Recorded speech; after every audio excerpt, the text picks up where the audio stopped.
I am Speed. Three podcasters, one movie. Winner take all. That's right. Welcome back to another episode of It's Always Sunny in Hollywood. And today we're talking about cars. Literally. I guess car number one, number 95, Lightning McLugia. I am sponsored by Dynaco. Kachiga, I'm Drum Arts. And I am Patrick Hicks, number 86, I think. Yeah, let's go with that. I think, what's Dynaco? 43? Yeah, Yeah. the King, 43. Okay. Do we have any news before we hop into the movie? I don't think I do. Has anyone, I don't know, seen any... Oh, I have seen one modern flick, I guess. So I can talk about that. The new Alright. Ninja Turtle movie. Alright, so I'll talk about that for a second. So I saw Teenage Mutant Ninja Turtles Mutant Mayhem.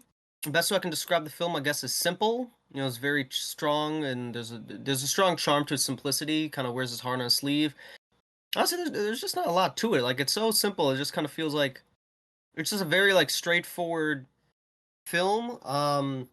I was kind of surprised by like how short it felt. Like, it felt super fast. Like, the pacing to me reminded me more of like So remember like cartoons from when we were kids? How like usually the first like the premiere was really like 3 episodes that was like strung together to be like one long story.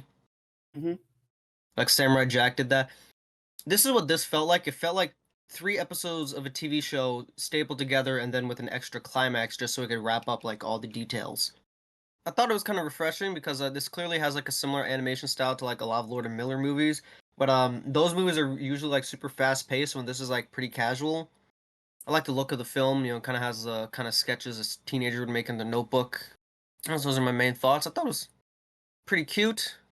It kind of has like some teen slang that's like a little grating, but I feel like it reminded me more of like 8th grade than Mitchell's versus the Machines in terms of the gratingness. So like it didn't bother me too much really. Music I was a bit mixed on. I think I had the same comment about Spider-Verse 2, but I feel like some tracks they went like too light when I felt like they should have had like a bit more intensity to it. But yeah, overall I give it a recommendation. You know, 6 or 7. I kind of feel like all the Ninja Turtle movies I've seen, I've honestly kind of give like the same rating, like the original '90 movie and the '07 animated movie. I'd say they're all about like on par. They all do very different things, but you know, I like them all about the same. Either of you got to see this movie? No, not yet. No. Any of you fans of the Ninja Turtles? I wouldn't call myself a fan. I'm familiar with the property, but I never really grew up on it. See, one thing I always found funny about the Ninja Turtles is that it seems to me that basically it was what Sonic the Hedgehog was. It really just seems like Sonic the Hedgehog for like people that weren't gamers. But like, It's like the Sonic, they have like they have a very similar kind of teen vibe, the kind of animal element to it. Eggman and the Shredder, they kind of have like a similar vibe to them. I don't know, just kind of I kind of felt like the series always kind of felt similar. It was like Ninja Turtles to me was like Spider-Man or Daredevil mixed with Sonic. I have no strong attachment to TMNT, but that theme song, Teenage Mutant Ninja that Turtles. theme song is like ingrained in my head. Yeah, Shredder's Revenge is a good game. We'll say that. And that's getting yeah, there are DLC. they have some good video games. Yeah, I've been thinking about getting into the original Mirage comics. One thing I always found interesting about Ninja Turtles is that people always think it's like a parody. People always know it as the goofy thing, but the original comics, they were just like serious. They're like serious and gritty, and I always thought that was just kind of funny. And like apparently they're really really good. Like they're like the stuff done by the original creators, Eastman and Laird, they're actually considered to be like some of the best comics out there. So I was like, yeah, cool, that'd be cool to check out. I always thought like the behind the scenes of it was really interesting because they basically just made it for fun and it inexplicably got popular and they're like, oh shit, okay, I guess we'll make more issues, and then it got so big they became like one of these millionaires and stuff. I think Eastman, I'm pretty sure, bought the magazine Heavy Metal, which you know, got turned into animated film. Yeah, that's all I gotta say. It's a thumbs up. If you're not a fan of the Ninja Turtles, I think you'd still probably like this movie. And if you are a fan of the Ninja Turtles, this one definitely leans. This one's more of a, you know, early vibe to it, I guess. Like 80s or 2003? What do you mean? As in which Ninja Turtles property it leans towards? That's the thing. See, I feel both of those. They kind of have. This one feels much more like an origin kind of story because like it's very much about like the turtles before they really became heroes and stuff. And it's I feel like most interpretation of the Ninja Turtles like they have them be like 17 or 18, like on the older end of teens, when these people are clearly like 15 years old. Like they are children. Actually, that does lead to one question I have. From what I do know about this movie, they got like actual kids to voice the turtles. Yeah, they kind of How did sound they do? like Gumball and stuff. Like I'd say like the acting quality is similar to like the Amazing World of Gumball. I think they did a good job, yeah. You know? Nice, nice. Well, from one anime to film to another anime film, I guess. Boogity boogity boogity. All right, We're so racing. Cowabunga to Kachiga. are we ready No, to start our to engines? Cowabunga to Kachow. Wait. Okay. All right, so Cars was released in 2006, directed by John Lasseter, who you may know for his work on Toy Story and A Bug's Life. The budget for this movie was about 120 million, and it made 462 million roughly. So big financial success.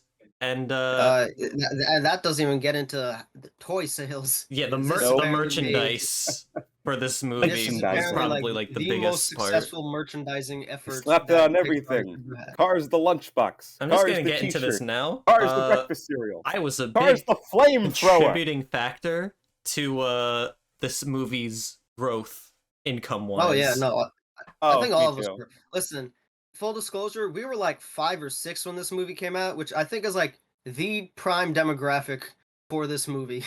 Yeah, no, So I had a bunch of Cars toys. I even had the video game, which full disclosure, I dabble into that from time to time. It is really good. I had that growing up. I don't think I ever got far in it. I think I just roamed around Radiator Springs. I didn't yeah, even no, me bother with the too. side I played- missions. I played the Game Boy Advance game. So I here's had what's a that funny one thing there. too. What I was had that that one one like? too.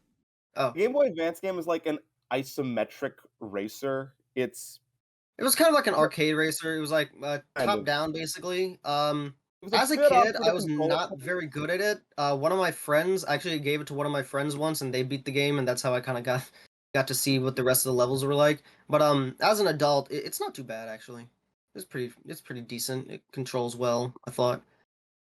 So the script for Cars actually started out as something a little different. It was called The Yellow Car, which was about an electric car living in a world full of gas-guzzling cars. It was supposed to be similar to that of The Ugly Duckling. And considering how modern society is looking at cars and electric cars are becoming more and more not common, it's interesting to think about though. But then as the script saw many revisions, the movie was then going to be called Route 66, but it was then changed to Cars because there's already a 1960s television show by the same name. And at what point did it become Doc Hollywood? Oh yeah, for people that don't know, this movie is was infamously compared by critics to this Michael J. Fox film called Doc Hollywood. Apparently, they're very similar movies. Didn't you say you were I gonna don't think- watch it? I did not have the time this week to watch Okay. it. Did anyone else see it? No. Nope. No. All right. I did ask my dad who saw it, and he was like, "Yeah, they're pretty similar. It's got the similar kind of hotshot, stuck in this small town, and then learning to like, appreciate the little things in life. One of those stories." To be fair, it is a common story. So you mentioned like the earlier versions of it. I don't know if you guys ever saw this, but when the DVD that I had as a kid included like this old version of the film that was like fully storyboarded and like voice acted out. So basically, like a second movie, and it was very, very different. It had like instead of Lightning McQueen getting attached to this tar thing, Oh they yes. they just put his engine inside the thing, Okay, and that was a Mater whole became like nightmare a scene. villain that like took over Lightning McQueen's body because he put his engine inside Lightning McQueen's shell. That was a nightmare sequence. That wasn't actually real. Yeah, I know. It's just like I remember. Yeah, I remember like- that And too. this was like a that bonus was- feature in the DVD. This was a whole Yeah. storyboarded voiced. Yeah, it was clip. like Okay, I think I saw that once as a kid and then yeah, like never a few again. clips there. They had a few clips in that was like fully storyboarded, but like that's like the only one I remember because I was like, what the hell is going on? Oh yeah, that's legitimately terrifying. I mean, I guess while we're just on like the DVD features and like stuff like that, anyone see the we don't really do this. We never really done this before, but then again, this is like only the second Pixar movie we've talked about, right? Yeah.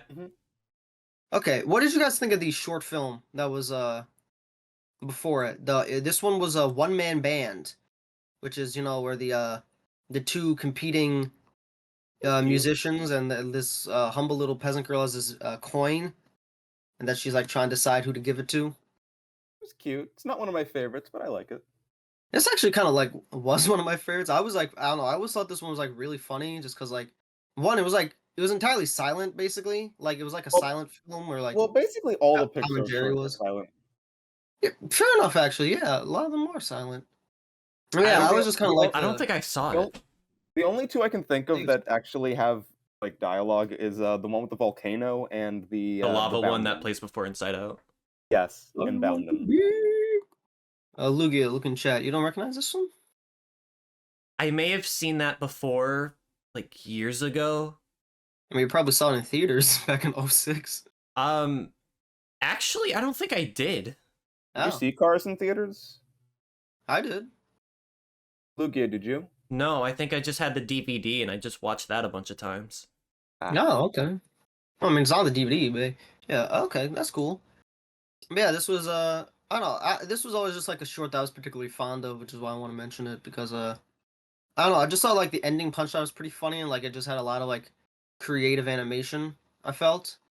Apparently, the guy who directed it also directed Brave, which was his that was a feature film he did. Should we get into the nitty gritty of Cars? All right, let's. Yeah. So, the movie stars Lightning McQueen, played by Owen Wilson, and he is a rookie race car, not race car driver, race car, because they are all cars. Everything is a car in this movie. Yeah, And- including the bugs.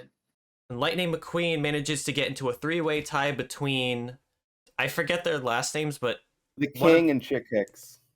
well, here's the thing: the King is not actually called the King. It's supposed to be Strip Strip Weathers. something, yeah. Weathers. And it took me until now to realize that if you put them together, it's Chick and Strip. I hate myself.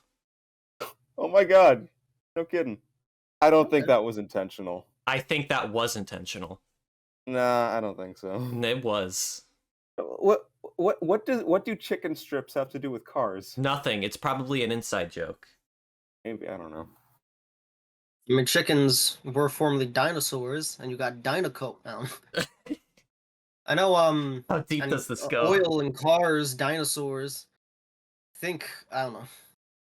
It's probably not. It's probably not anything, but So Lightning McQueen manages to get himself into a three-way tie with Chicken Strip, and he pretends that he's a big hot shot. His crew hates him for it, so they just leave. So now he has no one except his big trailer Mac, and they go to California together to compete in the final Piston Cup race. Did what in this cup? Okay. I'm sorry, I could not resist. I know. So on their way to California, Mac gets very sleepy, and he gets harassed by these 4 hooligan cars that somehow manage to get Lightning McQueen out of Mac, and Lightning has to go find Mac because he's just out in the middle of the road now, and he ends up in Radiator Springs where he makes a mess. He dismantles a road, he speeds, and now he's charged with fixing up Radiator Springs, and he has about a week before he needs to go to the big race. But during his time there, he learns to appreciate everybody there and learn what Radiator Springs was like in its heyday, and it becomes more about him learning to grow with this newfound family that he has while also trying to make it back to the race. And he doesn't win the race, but it's probably the better ending he got anyway. He's got there's something better a than rocky element to it. Yeah. he's you got know. something better than a trophy. He's got family. One of which being Doc Hudson, or as he was formerly known as Hudson Hornet, who was a Yeah. famous race car who won the Piston Cup, 3 of them, I think. But because of an accident, he was no longer able to participate. It's more like he was shunned by his peers, I think. Yeah, And when that's Lightning perfect. sees something similar happen to Strip, aka the King, he helps him out finish the race. Also, Doc Hudson is played by Steve McQueen in one of his No, Paul final Newman. roles. Doc Hudson is played by Paul Newman. Oh, Paul Newman. Sorry, I was Paul actually Newman in one of surprised his. as to how many people like voice these characters. Like, we got Larry the Cable Guy as Mater, fucking George Carlin as Fillmore. That one caught me off guard. I already mentioned Owen Wilson. Also, Jay Leno's in there, and he plays himself technically as Jay Limo.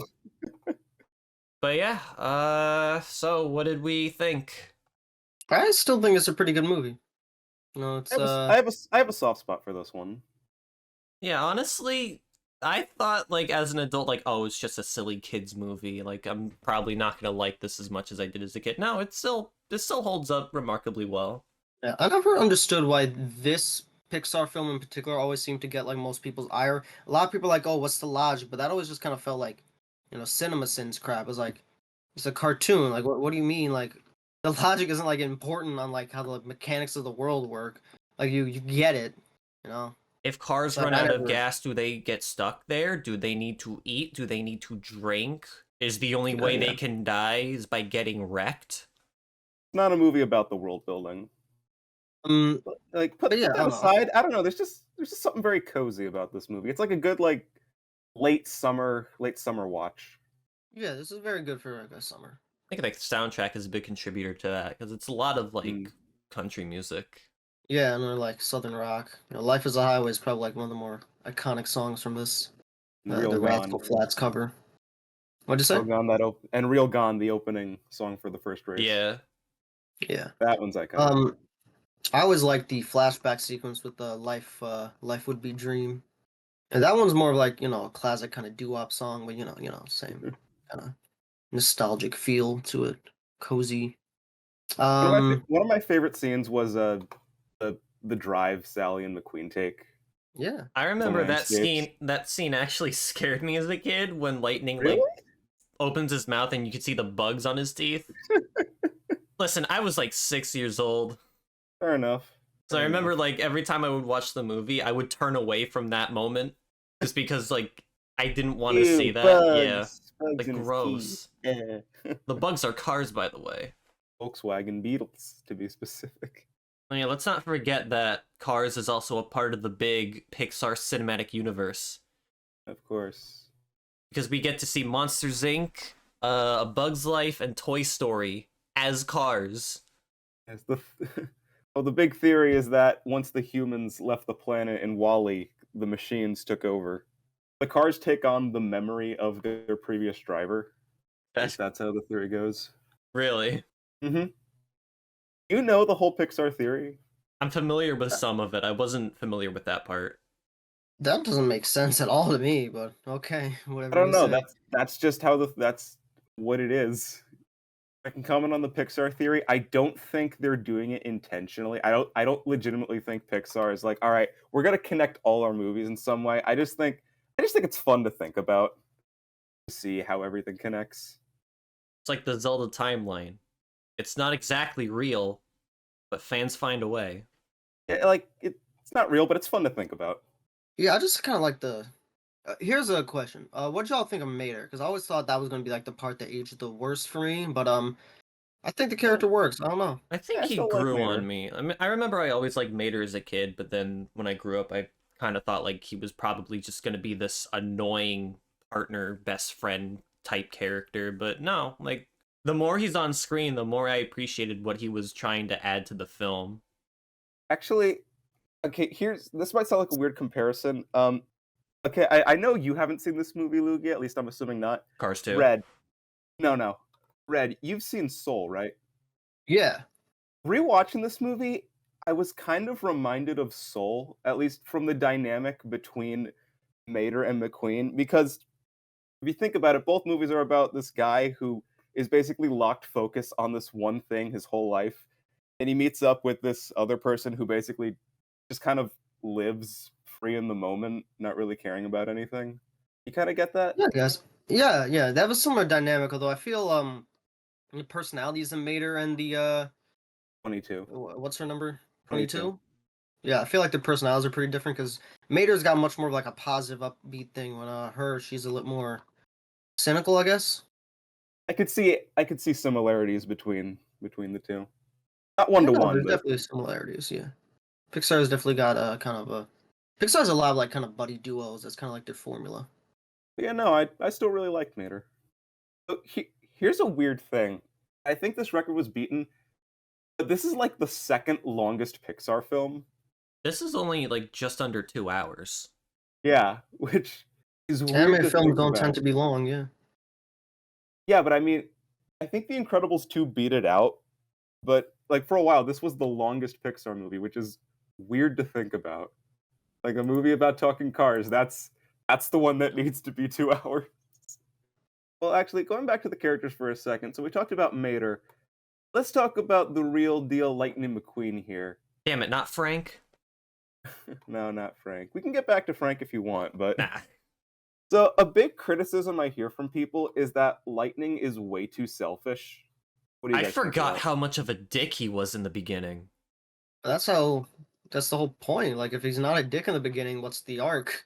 No, I think he has He to is be a dick. supposed, yeah, he Otherwise does the movie learn and doesn't work. grow, and he becomes more familiar and forgiving towards his friends. So I mean, there's He has that. enough like admirable qualities. Like his friendship with Mac does definitely show that like he's like not a bad person at heart.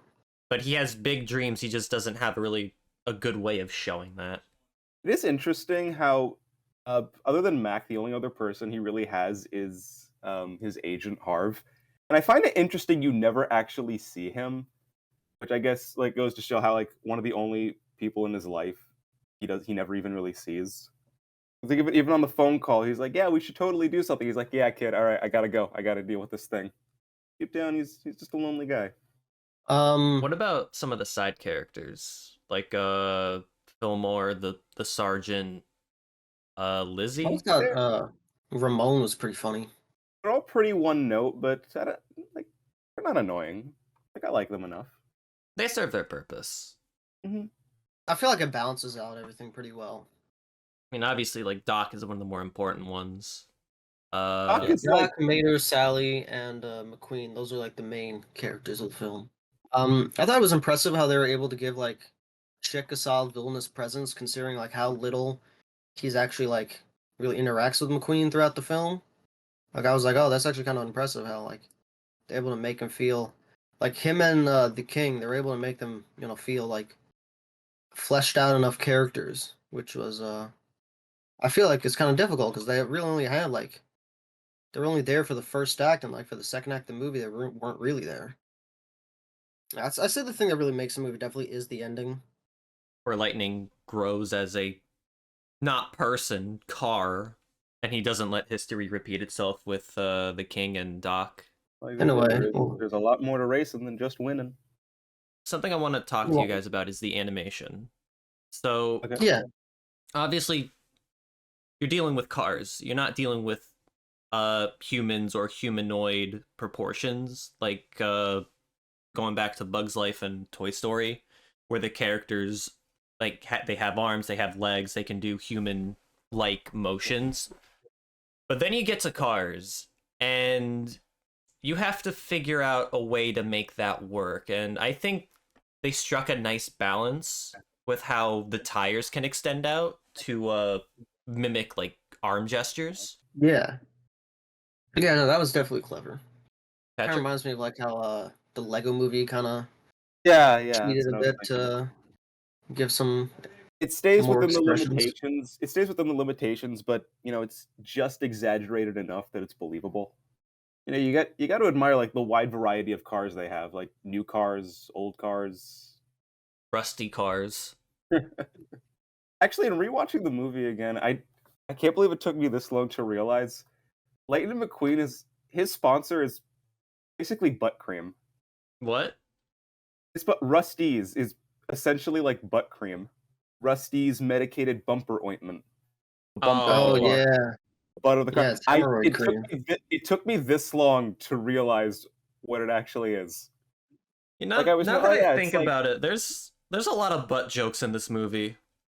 there are. And I think this is like the first time Pixar ever did a fart joke. Yeah, there's a lot of headlight jokes too with his headlights being fake, those girls that flashed him. You got so on and so forth. Watching Cars as an adult, you start to realize things. There's a bathroom gag in the opening. The sheriff Yeah, gets prostate exam. He basically confuses the sheriff's farts for gunshots. The cow tipping, or I'm sorry, the tractor tipping. tractor tipping. You want to talk about Frank now? Best character, 10 out of 10. That was a No fun sequence. I complaints. remember playing I remember some game I played like It was a online mini or game. something. It was a mini game in the console version of Cars that Yeah, but I that think there was also like was some tractor browser tipping. games like on like I Disney's wouldn't doubt website or it. something. I wouldn't doubt it. I know this wasn't a part of the movie, but Frank reminded me of a short that I think came with a DVD where it was supposed to be like this horror spoof. Later in the Ghost Light, yes. Yeah, with the what was it, the Banshee? Yes, yeah. Because I remember we had that toy of that Banshee car, and my brother had it, right? hmm And when you press a button, I think it makes a sound. It makes like a scream. So one night he had that in his closet, and somehow I think just like something fell on it. It pressed that button. It made that sound, and he screamed in the middle of the night. And I think we got rid of it afterwards. Oh, but that was wouldn't that was a blame you. long time ago. So, does anyone want to talk about, Oh yeah, the Wilhelm scream is in this movie. oh, it is? Yeah, near the beginning. During During a like jet one of crash. it's like during one of Lightning's dream sequences, I think, Oh yeah. No, I where like remember now. a car gets vaporized and it makes the scream. Right. Oh, right. Yeah. So, you guys want to briefly talk about the sequel? I don't It's have in any Cars 2. experience with the sequels. Okay. I only rewatched Cars 3 for this one. Okay, so I'll just talk about Cars 2 briefly. Okay, so you guys actually mentioned the electric car thing like earlier, and I thought that was kind of interesting because the sequel was kind of like about shitty cars and them feeling like they were being replaced and stuff. Honestly, it's kind of weird. So the villain of Cars 2 is basically a disabled guy, and he's like bitter that he's disabled, and it's kind of like eugenics and shit. It was like that's kind of weird, but yeah, it's basically just like a James Bond movie. One of those like Wrong Man type like Hitchcock spy things where like, oh, this guy gets confused, this regular guy gets confused for a spy. Mater has a British girlfriend at the end who's a secret agent super spy, and apparently they didn't break up. Like she's not in the third movie, but from what I understand, they're still together. Nothing from Cars 2 transitions to Cars 3. Not a damn thing. Yeah, So is two the is like sequel? two is basically like the Mater spinoff. It has nothing to do with the first movie at all. It's just a spy flick. That was the one thing I was curious about with Cars 3. I'm like, all right, are they gonna like do anything? Are they gonna like slip in like a little nod to No, nothing. Yeah. Who directed Cars 3? Cars 3 was he wasn't one of the main directors at Pixar. I think he was like a storyboard artist. Oh, okay, so it was a new guy. Okay. John Lasseter did Cars 1 and 2. He didn't do 3. Yeah, no, I think Lasseter left the company by the time 3 came out. No. 3 was done by the time. That's a whole other can of worms. I don't want to get Yeah. into it. All right, so what is 3 about then? I think the best way I can put it is that it's more dramatic, I guess. It takes itself a lot more seriously. Is It's there like a sense of finality to it? a little bit. From what I heard, it was kind of like a I thought legacy sequel, or like it's again, about I like thought you the. were gonna watch Cars 3 for this. I didn't have the time, man. Ah, all right. I was 3. curious about Cars 3 because I compared Cars 1 to like kind of like Rocky, and I heard that Cars 3 is like Creed almost, where like he's training a younger guy. Is Yeah. that true? Yeah. Okay. All right. Well, I guess If you have any if you more have any comments anyone has? if you have any Cars 3 questions, I'm here to answer them. The only thing about Cars 3 I know is a teaser trailer where they make it look like Lightning McQueen is dying horribly. Yeah. What was that about? That is him kind of pushed to his limit, and he's trying to catch up with the main villain of the film in a race, but one of his tires doesn't get changed out, and he spins out and crashes, and that's the context of that scene. So is he kind of going through a Doc Hudson arc in that movie? Yeah, basically, Lightning McQueen's arc in Cars 3 is basically kind of like Doc Hudson in the first movie, or at the very least, his past. Because the whole thing is he gets into a crash and he wants to continue racing, but they don't want to sponsor him anymore. So he's trying to train for this one last race that'll decide what happens to him. Okay. What's nice, though, is that there are sporadically throughout, there are flashbacks with Doc Hudson, with Lightning McQueen talking to Doc Hudson, and they actually use never before heard dialogue from Paul Newman from the first Cars Oh, really? during those scenes. So it's actually a really nice tribute. Okay, that's good. Yeah, this was something I always thought was funny because so I saw this Scorsese movie a while back called The Color of Money, and it's a sequel to this movie called The Hustler, and The Hustler is about this dude that's this hotshot rookie, and then Color of Money is him training this younger guy, and I kind of thought like Cars was kind of like a spiritual, very similar to Color of Money because he's training this kind of hotshot young guy, but like now with Cars 3, it's almost like Cars 1 is like a remake of. It's kind of like got like a similar kind of cyclical thing where like in Cars 3, Lightning McQueen's the one doing the training, kind of like on The Hustler, Paul Newman was the hotshot, and then in Color of Money he was the master, and now in Cars, Lightning McQueen was the hotshot, and in Cars 3 he's the master. Oh wait, how was the soundtrack for Cars 3? Just because we mentioned the soundtrack here. Again, like Cars 1, it's a lot of that like country rock. And again, Randy Newman composed the score again. We didn't really talk about the score for Cars 1. Similar vibes. Good stuff still. Cars 3 is basically like, if you like Cars 1, this is a proper continuation. And again, this was like over a decade after the first one came out. So it's almost like the audience grew up with, like the audience grew up and got a bit more mature with it. So it is nice in that way. So skip 2? Yeah. Again, nothing from Cars 2 transitions over. Even Mater only has like 5 lines of dialogue in Cars 3. Really? Yeah. Actually, a lot of the side characters are basically just brief cameos. It's basically fully focused on Lightning McQueen and this new character. That's odd considering how integral they were to Lightning's development, especially Mater. I don't know, I'll have to see for myself to see what I think about that. Does Sally have like a big role in 3? She's motivation for Lightning. There's a point where he's like, I don't know what I want to do. She's like, keep going. Like, you have a chance to try to prove yourself. Doc Hudson didn't have that. Okay. I guess what's the recommendation for next week then? Alright, it's your turn, isn't it?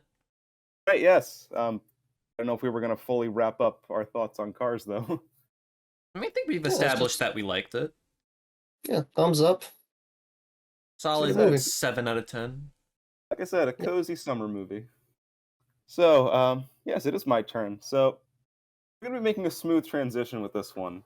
So, Cars is a movie we associate with our elementary school years, right? Yeah. Yeah. Well, this next one, I don't know about you guys, but I associate it with middle school. And I'm willing to bet you guys have seen this one before. But if not, then you've most definitely swapped spit with the source material. Next With week's the kid? movie... No.